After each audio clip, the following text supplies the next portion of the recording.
जो पूरे प्रदेश में पीके के नाम से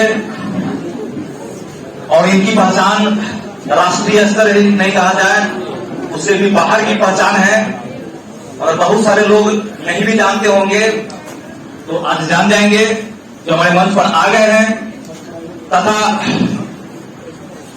हमारे अभिभावक, पूर्व जिला परिषद, वर्तमान जिला परिषद, पूर्व मुखिया, वर्तमान मुखिया, पूर्व पंचायत समिति, वर्तमान पंचायत समिति और सरपंच, टैक्स अध्यक्ष, हमारे ग्रामीण अभिभावक तथा उपस्थित युवा यानी छात्र और छात्राओं को आदर्श तरुण फाउंडेशन के संस्थापक सदस्य की ओर से हार्दिक अभिनंदन करता हूं।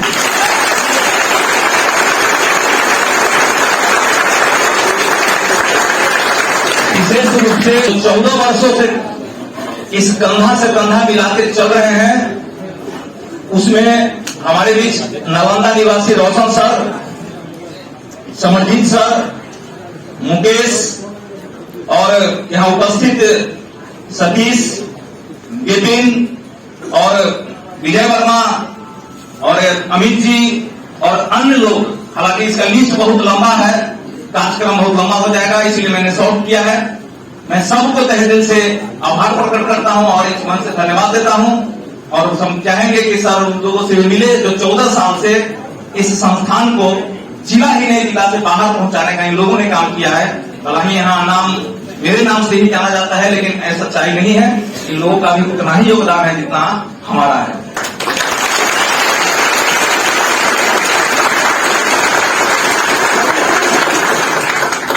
हमारे ग्रामीण 14 साल से बहुत सारे बच्चे यहाँ गलती भी कर देते हैं, फसल नुकसान कर देते हैं, साइकिल चलाने में गड़बड़ी करते हैं, वो भी झेल रहे हैं और साथ कदम में कदम मिला के उन्होंने भी साथ दिया है।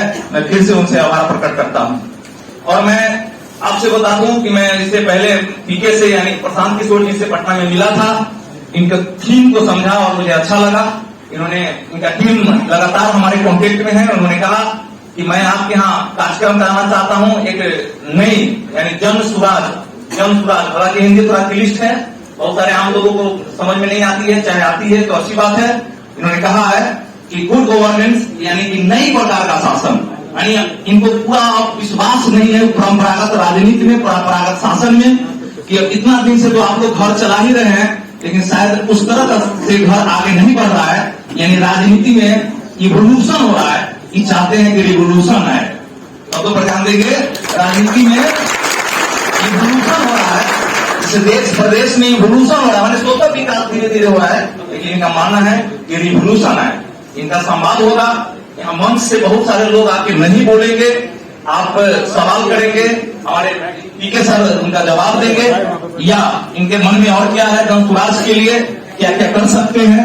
अचानक जनसुराज लेके आए हैं तो आपके मन में जो भी सवाल है इनसे कीजिए और बाकी जो हम तो हमेशा आपके बीच रहते ही हैं, समय ज्यादा लग जाएगा अगर बहुत सारे बातें बोला जाए तो जनसुराज के बारे में पीके सर बताएंगे और मैं उनको आमंत्रित करता हूं कि आप संवाद करें और संभाले मंच को।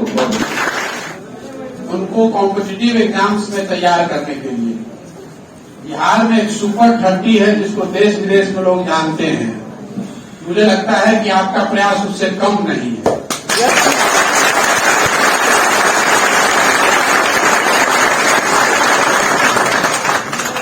इसलिए इनके पास आए हैं, चलकर आए हैं। मेरा नाम प्रशांत किशोर है, कुछ लोग पीके भी कहते हैं जैसा ये बता रहे हैं। आपके जैसे ही बिहार के किसी एक गांव से आए हैं, इसी मिट्टी में पैदा हुए हैं। मेरे पिताजी डॉक्टर थे और उनके पिताजी बैलगाड़ी चलाते थे, यहीं से पढ़े हैं सरकारी स्कूल में। ऐसा नहीं है कि कोई बहुत बड़े घर से आए हैं, सरकारी स्कूल में जहां पर भी मेरे पिताजी की पोस्टिंग थी वहीं पर पढ़ते थे। बाद में साइंस कॉलेज में आ गए, फिर वहां से आगे दिल्ली गए, आगे की पढ़ाई की। 10 वर्ष तक संयुक्त राष्ट्र संघ में थे। आप में से जो लोग जानते होंगे, संयुक्त राष्ट्र संघ यूएन का नाम सुना होगा आपने, चाहे WHO जिसको आप बोलचाल की भाषा में कहते हैं, WHO, यूनिसेफ, ये सारी जो संस्थाएं हैं ये यूएन के इकोसिस्टम का हिस्सा है। 10 साल उसमें काम करने का अवसर मिला। टीकाकरण, पोलियो आपने घर घर जाना होगा। ये प्रोग्राम जो लोग बनाते चलाते हैं उस तरह का काम करते थे। पब्लिक हेल्थ की पढ़ाई करी है हमने। अगर टीकाकरण चल रहा है आपके यहाँ तो कोई तो उसकी व्यवस्था बनाता होगा ना कि कितना वैक्सीन आना चाहिए, कौन टीकाकरण करना चाहिए, किस गांव में पहुंचना है। इस तरह की व्यवस्था को बोलचाल की भाषा में जो आप समझते हैं उसको टेक्निकली पब्लिक हेल्थ कहते हैं। वही काम करते थे 10-11 साल तक। 2 साल बिहार में रहे, फिर देश के स्तर पर यूएन में थे, उसके बाद अमेरिका चले गए, फिर अफ्रीका में आकर 5 साल काम किया। और अफ्रीका से जब काम को छोड़ा 2011 में, तो कुपोषण आपने सुना होगा, माल न्यूट्रिशन, जिसको गांव में भूखमरी भी लोग कहते हैं, हालांकि दोनों एक चीज नहीं है, लेकिन कुपोषण की समस्या पर एक पेपर लिखा था, मतलब एक लेख लिखा था। उस समय के प्रधानमंत्री मनमोहन सिंह जी थे, उनके ऑफिस में लिखकर भेजा था। आपको ये इसलिए कहानी सुना रहा हूं कि आपको समझ में आए कि आपसे जैसा बैठा हुआ कोई आदमी जहां हम खड़े हैं यहाँ पहुंच सकता है। ऐसा नहीं कि हम कोई बहुत बड़े हो गए हैं, लेकिन आप यहाँ पहुंच सकते हैं। इसके लिए कोई विशेष प्रतिभा की जरूरत नहीं है। इसमें आप इस कमरे में बैठे हुए जितने लोग हैं, आप में से कई लोग मेरे से बहुत ज्यादा प्रतिभाशाली होंगे। विश्वास रखना है आपको कि हो सकता है। तो लेख लिखकर भेजा। प्रधानमंत्री उस समय के थे मनमोहन सिंह जी। उन्होंने एक पुस्तिका जारी की थी कि देश के गरीब राज्यों में कुपोषण बड़ी समस्या है। मैं उस समय जिनीवा में था। जिनीवा स्विट्जरलैंड एक जगह है, उसकी राजधानी है। वहां से मैंने एक लेख लिखा कि साहब, कुपोषण खाली गरीब राज्यों की बीमारी नहीं है, जो देश के धनी राज्य हैं वहां पर भी कुपोषण बहुत बड़ी समस्या है। और उसमें 4 केस स्टडी समझते हैं ना, एग्जाम्पल जो होता है, तो 4 राज्यों का उसमें जिक्र था, महाराष्ट्र, हरियाणा, कर्नाटक और गुजरात। गुजरात के उस समय मुख्यमंत्री थे नरेंद्र मोदी जी।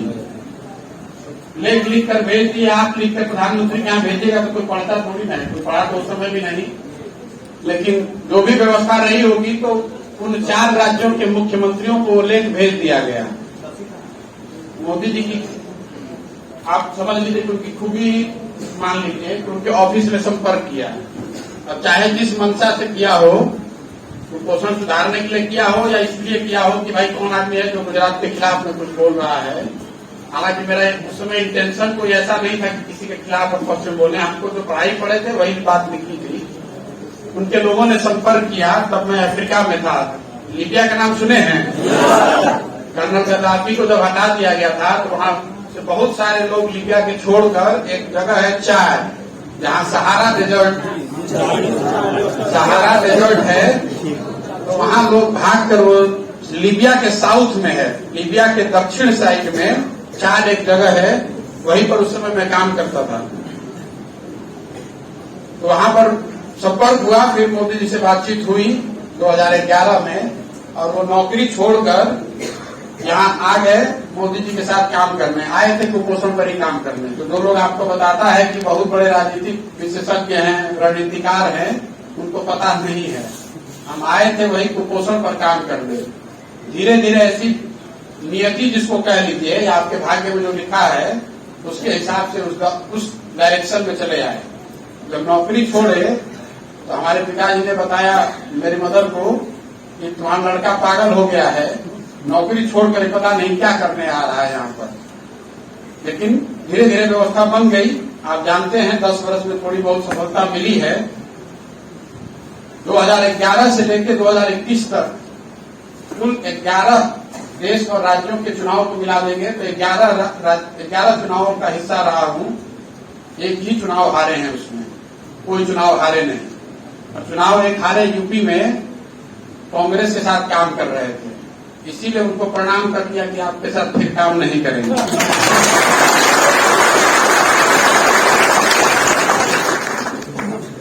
जब यूपी और पंजाब का चुनाव हुआ था 2017 में, तो पंजाब जीत गए थे, यूपी हार गए।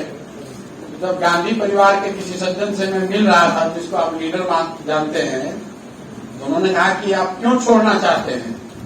तो हमने उनको बताया, साहब इसलिए छोड़ना चाहते हैं कि मेरा ट्रैक रिकॉर्ड खराब हो गया है, चुनाव हार गए। तो उन्होंने बताया कि हार जीत तो लगी रहती है चुनाव में। तो मैंने उनको बताया कि सर हार जीत लगी रह सकती है, आप गांधी हैं, इसलिए हमारे जैसे साधारण व्यक्ति के लिए आप इसलिए हमारे साथ बैठे हैं क्योंकि हमारे जीतने का रिकॉर्ड है, नहीं तो कोई पूछेगा नहीं। ये आपके पिताजी और उनको वो घटना बताई मैंने, जब आपके जैसे एज में थे, 7th क्लास में पढ़ते थे। हमारे पिताजी डॉक्टर थे बक्सर में। राजीव जी उस समय प्रधानमंत्री थे, आए थे भाषण देने। चुनाव में लोग आते हैं ना, तो वो प्रधानमंत्री थे। हम लोग की बड़ी इच्छा थी कि जाकर देखें कि प्रधानमंत्री कैसे दिखते हैं, भाषण सुनने नहीं, लेकिन देखने जाने की इच्छा थी, जो कौतूहल होती है बच्चों के मन में। उस समय एसपी जी की बड़ी कड़ी व्यवस्था होती थी, कोई नजदीक नहीं जा सकता है। तो हम लोग एम्बुलेंस में बैठ के गए थे, मैं और मेरा एक कजन भाई था, चचेरा भाई था। तो दोनों एम्बुलेंस में बैठ के गए थे छुप कर देखने, क्योंकि एम्बुलेंस को स्टेज के बगल में खड़ा होना अलाउ था। तो मैंने उनके बेटे को बताया कि साहब हम उस स्थिति से उठकर आए हैं और आज आपसे बराबरी पर इसलिए बात कर रहे हैं क्योंकि आपको लगता है कि मैं चुनाव जिताने में कुछ भूमिका अदा कर सकता हूं। अगर वही भूमिका नहीं तो हमको पूछेगा कौन? अगर ये साहब आपको चुनाव एग्जाम पास न कराए तो इनको कौन पूछेगा? जो बहुत बड़े लोग हैं उनका रिकॉर्ड न हो तो भी बात चल सकती है। आपके पास वो ऑप्शन नहीं है, सेकंड बेस्ट होने का ऑप्शन नहीं है, मन में ठान कर रखिए, पहले ही आसान करा। जीवन में चलता है वाला एटीट्यूड से काम नहीं चलेगा। यहाँ इतनी बड़ी संख्या में लड़कियां बैठी हुई हैं, सबसे खुशी की बात है। अभी हम रास्ते में आ रहे थे तो हमको कोई दिल्ली से मैसेज भेजा कि भाई तुम जो मीटिंग कर रहे हो उसमें महिलाएं और लड़कियां नहीं दिख रही हैं। ये पहला अभी कल से ही शुरू किया है, तो कल के मीटिंग का फोटो देख के मेरे एक दोस्त दिल्ली से बता रहे थे कि उसमें लड़कियां क्यों नहीं है। सेकंड बेस्ट होने का ऑप्शन रख के मत चलिए। इसलिए आपको बता रहा हूं कि कांग्रेस के साथ बहुत प्रयास किया, बातचीत करते हैं, लेकिन हिम्मत नहीं होती उनके साथ काम करने की कि खुद जो डूब ही रहे हमको भी उसमें डुबा देंगे। ये तो मेरा परिचय हो गया, आपको लंबा परिचय इसलिए दिया कि आप लोग, हम जिस पृष्ठभूमि से आते हैं, हम कोई नेता है नहीं, इसलिए आप उनको ज्यादा नहीं जानते होंगे। अब यहाँ पर क्यों आए हैं? 2 मई 2021 में बंगाल और तमिलनाडु के रिजल्ट आए चुनाव के। पिछले साल चुनाव के का जो आपाधापी होता है, नेता एक दूसरे पर आरोप प्रत्यारोप करते हैं, तो उसमें अमित शाह जी ने कहा कि बीजेपी को 200 सीट आएगा बंगाल में। तो सबने कहा कि भाई कोई ममता जी को जिता नहीं सकता है बंगाल में, बीजेपी जीतने वाली है, हर आदमी मान के बैठ गया। तो हमने बताया कि नहीं साहब, ये हारेंगे ही नहीं, 100 से नीचे रहेंगे, और अगर नहीं रहे तो काम छोड़ देंगे।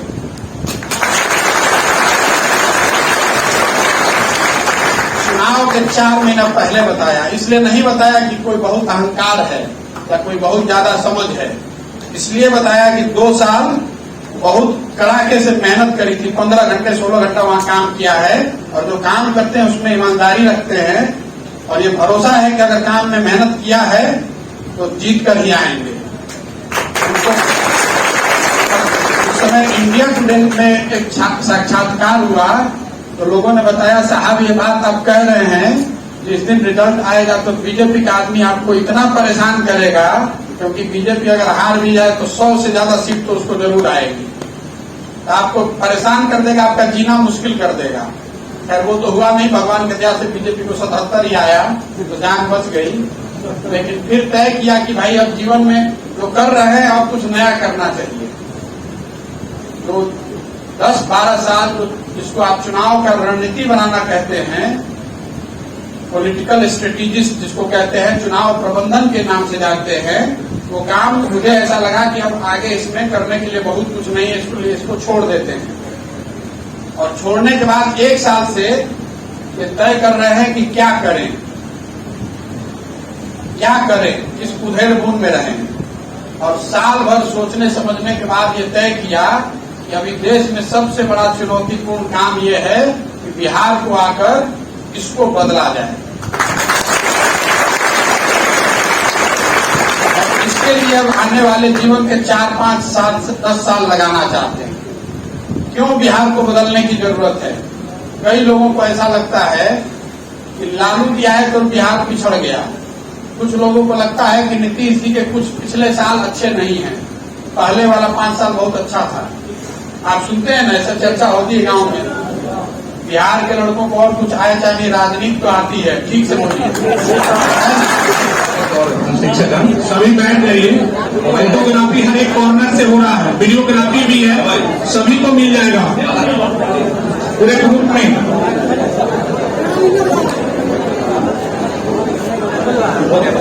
इस कॉर्नर से कोई फोटो